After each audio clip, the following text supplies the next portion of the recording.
오늘 저는 읽으신 본문의 말씀을 가지고 고난, 상속자를 만들어가는 과정, 고난은 상속자를 만들어가는 과정이다.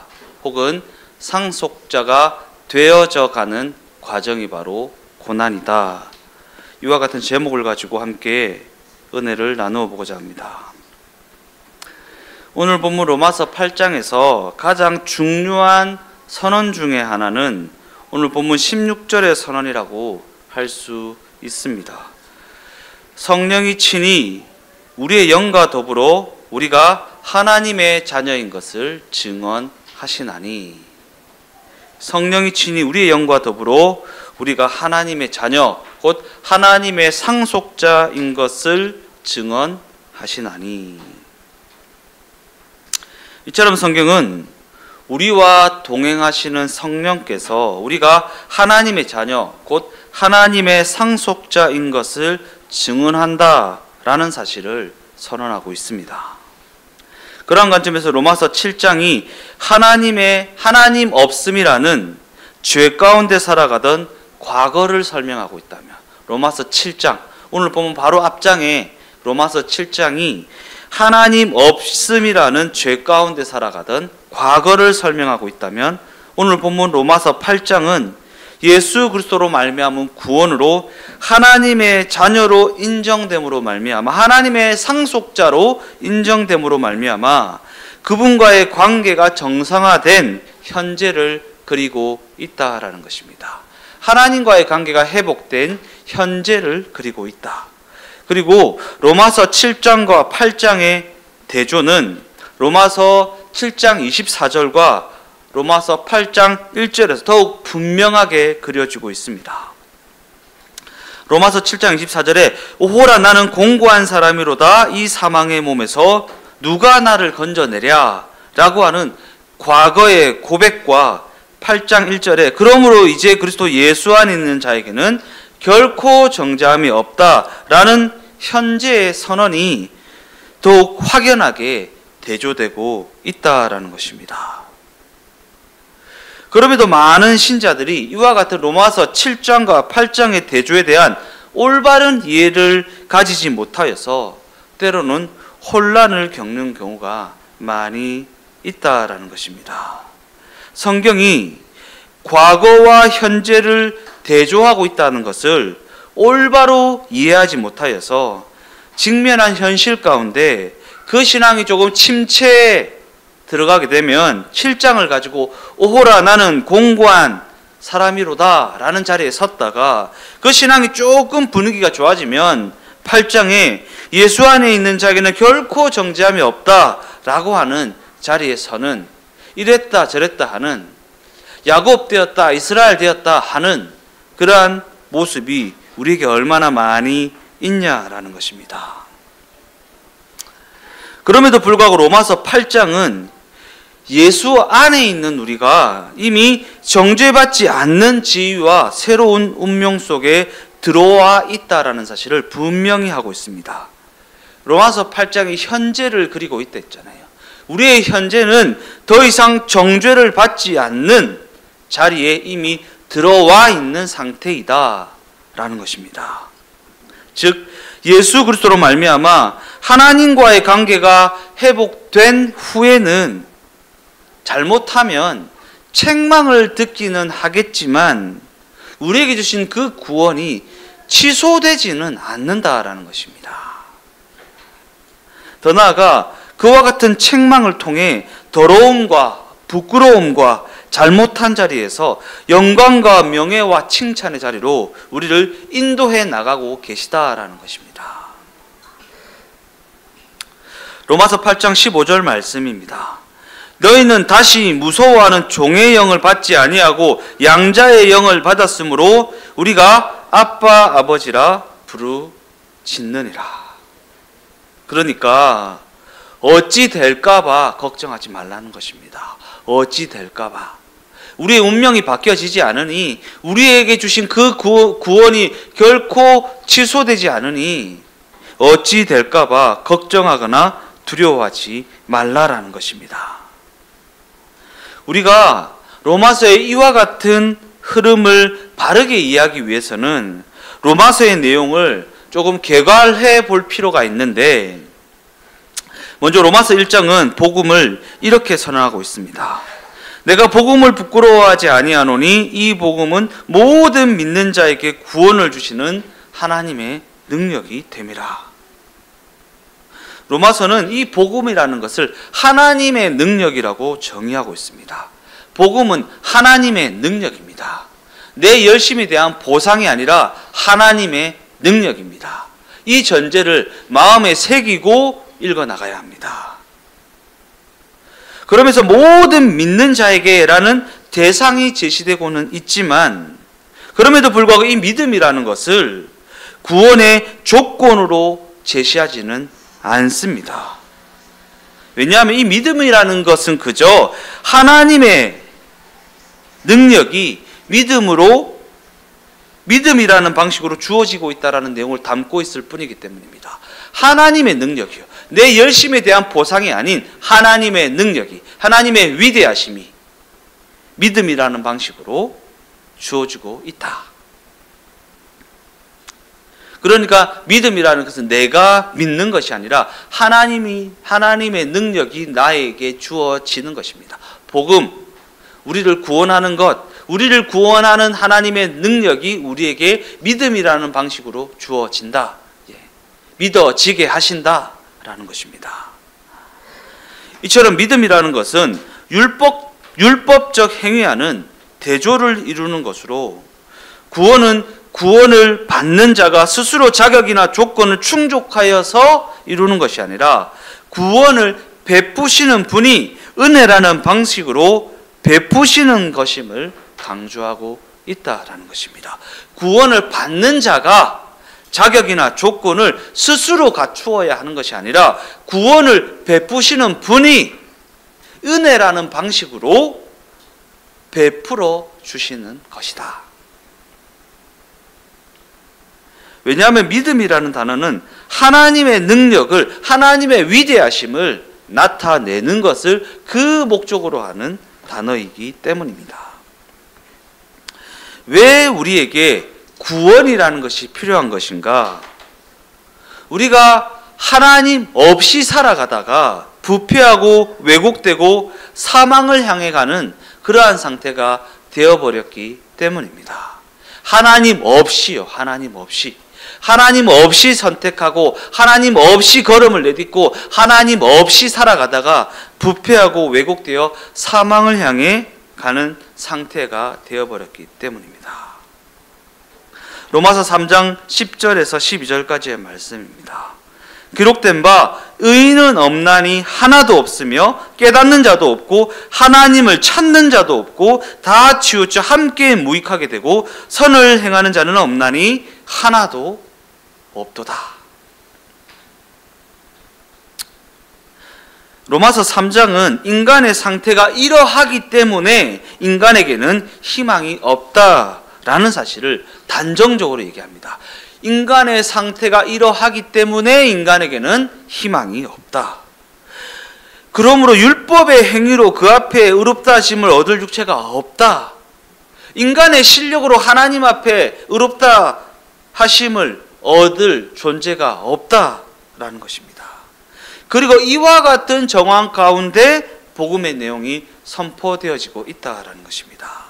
로마서 3장 21절에서 22절까지의 말씀입니다.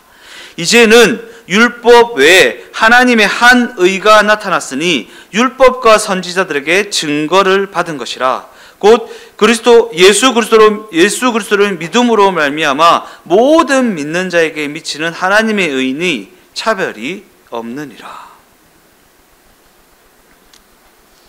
성경은 예수 그리스도로 말미암아 나타난 하나님의 한 의인은 율법과 선지자들에게 증거를 받은 것으로 차별이 없다라는 사실을 고지하고 있습니다. 차별이 없다. 실력에 따라 차별하지 않는다. 가진 것에 따라 차별하지 않는다. 열심에 따라 차별하지 않는다라는 것입니다. 근데 교회에서 이 차별을 부각시킵니다. 더 열심히 해라. 더 헌신해라. 더 많이 기도해라.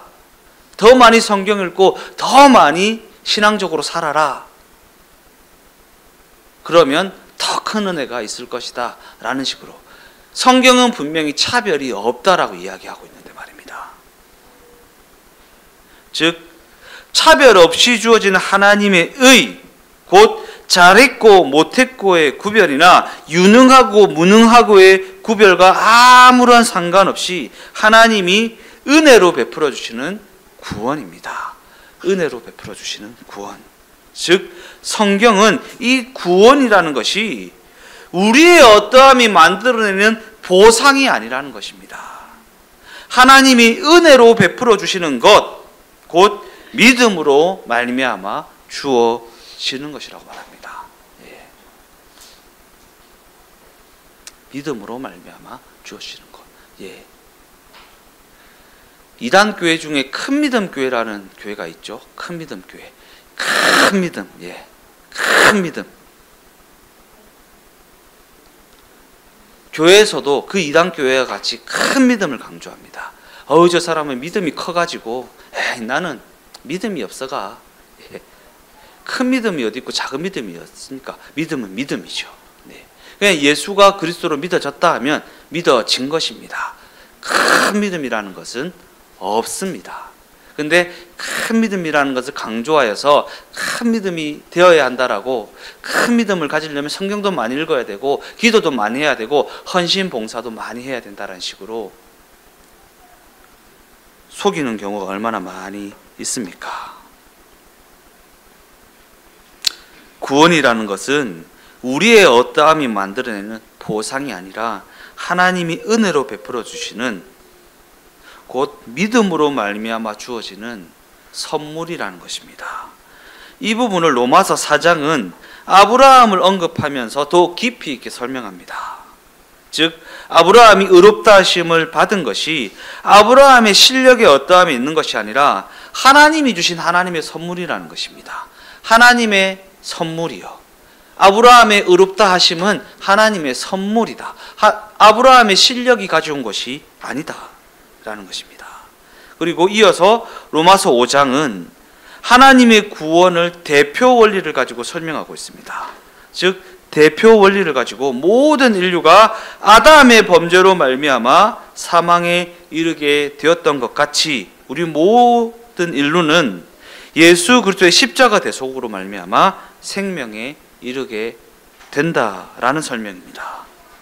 그러면서 로마서 6장은 이러한 질문으로 시작됩니다. 그런즉 우리가 무엇을 하리요? 예. 제가 이런 얘기를 하면 이제 은혜로 구원받았으니 아무렇게도 살아도 되는 것입니까? 나는 할 게 아무것도 없는 것입니까? 이제 뭐 기도도 하지 말고 뭐 성경도 읽지 말고 그냥 내 마음대로 살아도 되는 것입니까? 그에 대한 성경의 답변은 그럴 수 없다라는 것입니다. 그러면 안 된다가 아니고 그럴 수 없다. 예. 그러면 안 돼가 아니라 아니 그렇게 못할 걸 이런 겁니다. 그럴 수 없다. 은혜로 구원받은 사람이 네 마음대로 살아갈 수가 없다라는 것입니다. 그럴 수 없다. 왜냐하면 과거에는 우리가 아담의 후손으로서 죄의 권세에 붙잡혀 있어야 했기 때문이 그렇게 살았지만 이제는 생명의 성령의 법이 죄와 사망의 법에서 우리를 해방하였기 때문입니다. 생명의 성령의 법이 죄와 사망의 법에서 우리를 해방하였기 때문이다. 물론 우리는 여전히 못났고 여전히 실수하며 살아갑니다. 그러나 그렇다고 해서 그 실수 때문에 우리의 운명이 바뀌지는 않는다라는 것입니다. 그 실수 때문에 우리의 구원받은 인생이라는 그 운명이 바뀌어지지는 않는다라는 사실입니다. 그러니까 이렇게 될까봐 저렇게 될까봐 어찌 될까봐 걱정하거나 두려워하지 말라라는 것입니다. 이래 해도 하나님의 자녀이고 넘어져도 하나님의 자녀이고 실수해도 하나님의 자녀입니다. 왜냐하면 우리는 이미 그의 생명을 부여받은 인생이기 때문입니다. 더 나아가 사망이 우리에게 왕노릇하지 못하는 것은 우리가 사망에게 지지 않는 생명을 이미 소유하고 있기 때문입니다. 사망에게 지지 않는 생명이요. 그리고 더욱 중요한 사실은 우리의 삶을 주장하는 것은 사망이 아니라 생명이기 때문입니다. 우리의 삶을 주장하는 것은 사망이 아니라 생명이기 때문이다. 물론 지금도 사망은 우리를 위협하고 있고 우리를 유혹하고 있습니다. 그로 인해 우리는 직면한 현실 앞에서 두려워 떨기도 하고 때로는 넘어지기도 합니다. 그러나 그 넘어짐은 그저 넘어지는 것으로 끝나지 않고 우리에게 다시 일어설 힘을 갖게 합니다.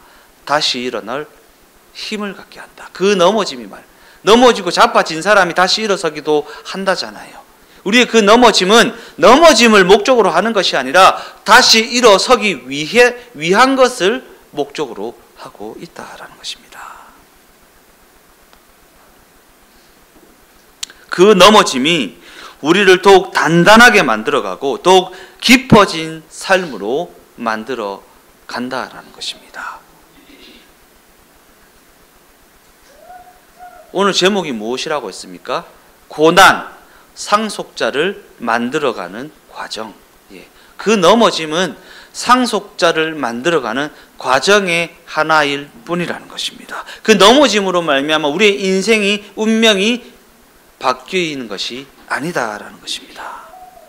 그러한 관점에서 복음의 놀라운 점은 하나님이 당신을 외면한 인간을 구원하기로 작정하셨다라는 사실과 그 일을 위해 당신의 아들을 보내셨다라는 사실에 있습니다. 즉 우리를 구원하기 위하여 당신의 아들을 십자가에 못 박으셨다는 것이고 구원에 대한 아무런 이해가 없고 구원을 구하지도 않았고 구원받을 자격도 없는 우리를 구원해 주셨다라는 사실에 있습니다. 그 내용이 로마서 5장 8절에 기록되어 있습니다. 우리가 아직 죄인 되었을 때에 그리스도께서 우리를 위하여 죽으심으로 하나님께서 우리에 대한 자기의 사랑을 확증하셨느니라. 아무런 자격이 없고 아무런 이해가 없는 우리가 요구하기도 전에 하나님이 구원을 이루어 놓으셨다라는 말씀 아닙니까? 아무런 자격도 없고 하나님이 구원을 이루어 가시는 일에 대한 아무런 이해도 없고 그 구원을 요구하기도 전에 하나님이 구원을 이루어 놓으셨다. 그리고 이 구원은 너무나도 신비하고 너무나도 놀라운 것이어서 많은 사람들이 왜 주님 나입니까? 왜 저 같은 놈을 구원하시는 것입니까? 라는 표현을 남기기도 합니다.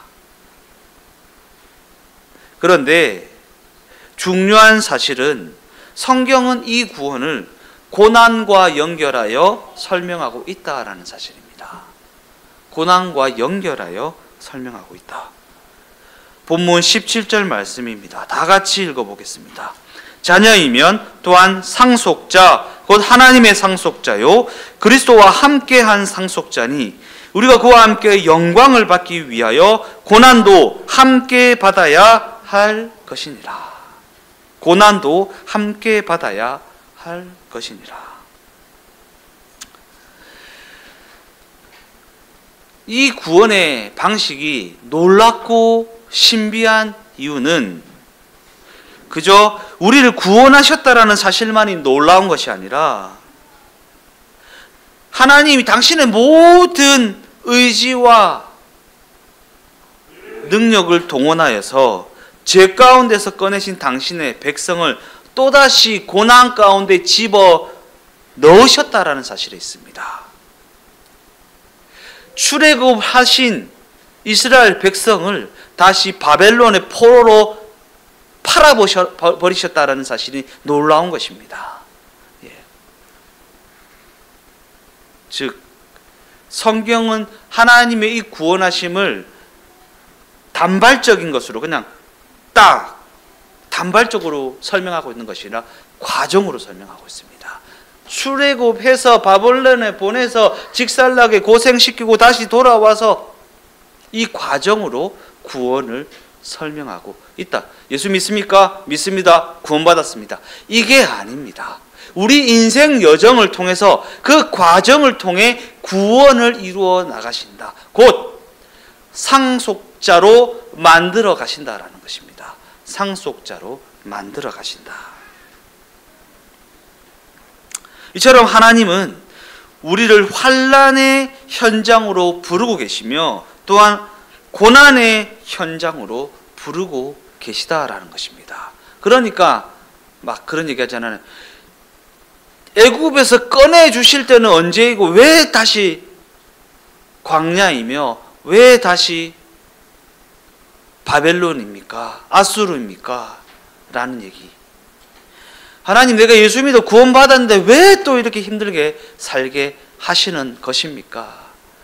라는 불평은 하나님이 구원의 과정을 어떻게 섭리해 놓으셨는지에 대한 이해가 부족하기 때문에 하는 원망이라는 것입니다.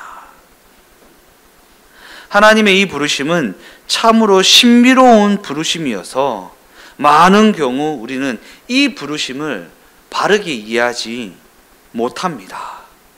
그래서 원망하게 될 때도 있고 불평하게 될 때도 있습니다. 로마서 8장 12절에서 14절까지의 말씀입니다. 그러므로 형제들아, 우리가 빚진 자로 돼 육신에게 져서 육신대로 살 것이 아니니라. 너희가 육신대로 살면 반드시 죽을 것이로되 영으로서 몸의 행실을 죽이면 살리니 무릇 하나님의 영으로 인도함을 받는 사람은 곧 하나님의 아들이라.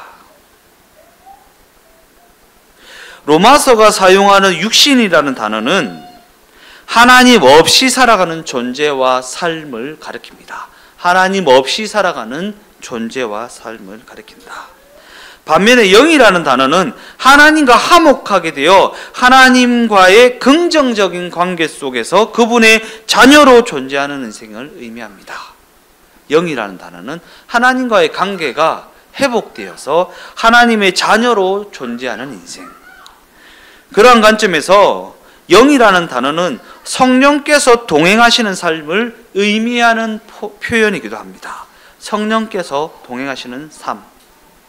그리고 성령의 동행하심은 그저 체험적 사건만을 의미하는 것이 아닙니다.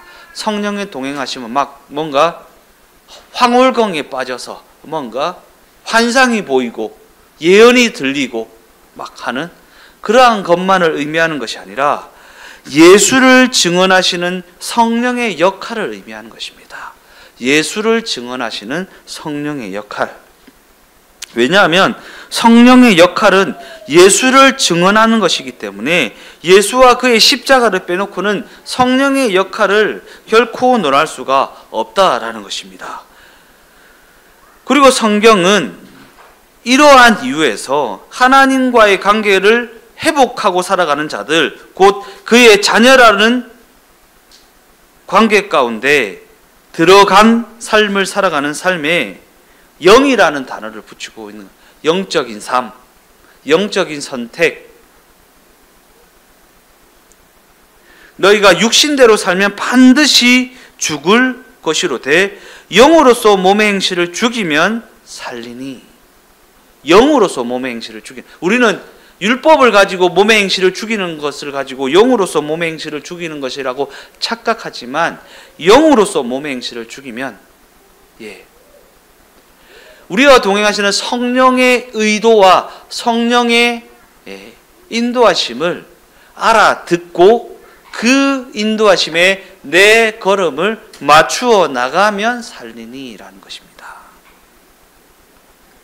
왜냐하면 이 말씀은 그저 종교적이고 행위적인 명분을 주장하는 말씀이 아니라 성령의 인도하심을 따라 살아가는 신자들의 삶의 방식을 이야기하고 있는 것이기 때문입니다. 신자들의 삶의 방식은 성령의 인도하심을 따라가는 삶이어야 한다는 것입니다. 이 이야기를 하기 위해서 앞에 내용을 쭉 훑은 것입니다. 신자들의 삶은 성령의 인도하심을 따라가는 삶이다. 결론적으로 성경은 그와 같은 삶의 방식이 고난이라는 것을 통해 만들어진다고 이야기하고 있습니다. 고난이라는 것을 통해 성령의 인도하심을 받는 삶으로 만들어진다. 고난, 상속자를 만들어 나가는 과정, 고난, 성령의 인도하심을 받으며 살아가는 삶을 만들어 나가는 과정. 이는 예수께서 그리하셨던 것처럼 구원이 목적한 그 상속자의 자리에는 오직 고난을 통과할 때에만 이룰 수 있다라는 것입니다. 고난을 통과할 때에만 이룰 수 있다. 이는 우리 앞에 펼쳐진 그 삶의 여정이 상속자를 만들어 나가는 고난의 여정이다라는 이야기를 하고 있는 것입니다. 상속자를 만들어 나가는 고난의 여정이다. 왜냐하면 우리의 삶이 성령의 인도하심을 받는 삶이 되기 위해서는 반드시 고난이라는 과정을 통과해야만 하는데, 하나님께서는 신자들의 삶을 예수께도 그리하셨던 것처럼 고난의 십자가라는 그 여정으로 이끌고 계시기 때문입니다. 고난의 십자가라는 그 여정으로 우리를 이끌고 계시기 때문에 여러분의 삶이 고달프고 힘들고 어려운 것입니다. 많은 경우 우리는 진심과 소원을 모으면 그와 같은 것들을 만들어낼 수 있다고 착각합니다. 진심으로 소원을 다하여서, 그래서 이런 기도를 하게 되기도 합니다. 하나님, 제게 주를 위해 사는 것 말고 무슨 다른 소원이 있겠습니까? 그러니 건강도 주시고 물질도 주시고 성공도 주세요. 이를 결코 나를 위해 쓰지 않겠습니다. 라는 식의 기도 말입니다. 그러나 성경은 진심과 소원을 모아 기도하기에 앞서 십자가를 통과하는 여정을 이야기하고 있습니다. 십자가를 통과하는 여정 말입니다.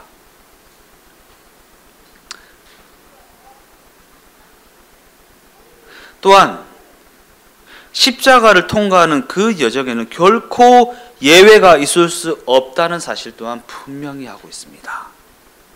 예수님의 기도요, 겟세마네 동산에서 핏방울이 땀방울이 되게 하는 그 기도요, 무엇을 위한 기도였습니까? 십자가를 통과하기 위한 기도였습니다. 십자가를 통과하기 위한 기도. 예수님께도 십자가를 통과하는 그 여정이 결코 예외가 되지 아니하였습니다. 그러니까 우리에게도 십자가 고난을 통과하는 여정이 결코 예외되지 않는다라는 사실을 마음에 분명히 새겨야 한다라는 것입니다. 그 삶이 십자가를 통과하지 않으면 성령의 인도하심이 그 삶에 구체적으로 나타날 수가 없기 때문입니다. 십자가 이후에 성령의 동행하심이 있어졌다는 사실을 잊지 마십시오. 십자가 이후에 예수께서 성령을 보내셨다라는 사실을 잊지 마십시오. 그리고 하나님께서 성령의 인도함을 받는 상속자를 만들어 가시기 위해 우리의 삶을 그와 같은 여정으로 인도하고 계시다라는 사실 또한 잊지 마십시오. 하나님이 그 삶에 성령의 인도하심을 구체화시켜 나가는 방법이 우리가 갖는 막연한 기대와 얼마나 다른 차원에 있는 것인지 이해하시겠습니까? 우리가 갖는 막연한 기대요. 어떻게 하면 저거 안 하고 넘어갈 수 있지? 어떻게 하면 저 고생 안 하고 넘어갈 수 있지? 어떻게 하면 내가 직면하기 싫은 저 상황을 맞닥뜨리지 않을 수 있지? 라고 하는 막연한 기대요. 아니요. 그것을 통과하지 않으면 결코 이루어지지 않는다라는 것이 하나님의 차원에서의 방법이라는 것입니다. 예수님이 이 땅에 오셨을 당시에도 그러했듯이 인류는 지금도 예수의 십자가를 외면하고 있습니다. 그 십자가 지는 것을 외면하고 있습니다. 그래서 이 시대 교회도 예수의 십자가 고난을 외면하고 그저 기도해서 십자가를 벗어나 보자라는 식의 논리만을 펼치고 있는 거 아니겠습니까? 네가 기도하면 그 십자가 고난 같은 상황에서 도망칠 수 있어, 벗어날 수 있어, 문제가 해결돼, 성공할 수 있어 라는 식의 논리를 펼치는 거 아니겠습니까? 그러나 성경은 예수와 같이 아무것도 아닌 것처럼 그 인생에 묻혀서 아무것도 아닌 인생을 하며 살아가는 것이 신자의 이 땅에서의 사명이라고 이야기하고 있습니다. 성공하여서 막 그런 게 아니라 아무것도 아닌 것처럼 그 인생에 묻혀서 아무것도 아닌 것 같은 일을 하며 살아가는 것이 신자의 사명이라고 말합니다. 그러면서 성경은 우리가 복음의 내용을 바르게 알게 되면 그저 현실에 묻혀서 살아가고 때로는 외면을 당하며 살아가는, 무시를 당하며 살아가는 그 여정을 묵묵히 걸어낼 수 있다고 힘주어 이야기하고 있다라는 것입니다. 하나님의 그 일하심이 우리의 삶을 깊어진 삶으로 만들어가고 있다는 사실을 알게 되었다면 이제 우리는 과연 나는 지금 어떠한 걸음을 걸어내고 있는지 멈추어 생각이라는 것을 해보아야 하지 않겠습니까? 자녀이면 또한 상속자, 곧 하나님의 상속자요 그리스도와 함께한 상속자니 우리가 그와 함께 영광을 받기 위하여 고난도 함께 받아야 할 것이니라 라고 하는 이 복음의 내용을 바르게 알게 되었다면 지금 우리가 어떠한 걸음을 걸어내고 있는지 멈추어서 생각이라는 것을 해보아야 한다라는 것입니다. 그와 함께 영광을 받기 위하여 고난도 함께 받아야 할 것이니라. 성경은 이것이 바로 하나님이 일을 이루어 나가시는 방법이라고 이야기하고 있습니다. 그리고 이것이 바로 앞서 언급하였던 하나님의 신비로운 부르심의 실체라고 말합니다. 하나님의 신비로운 부르심의 실체이다.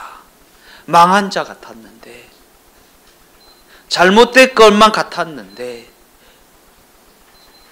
무명한 자 같았는데 유명한 자요. 예.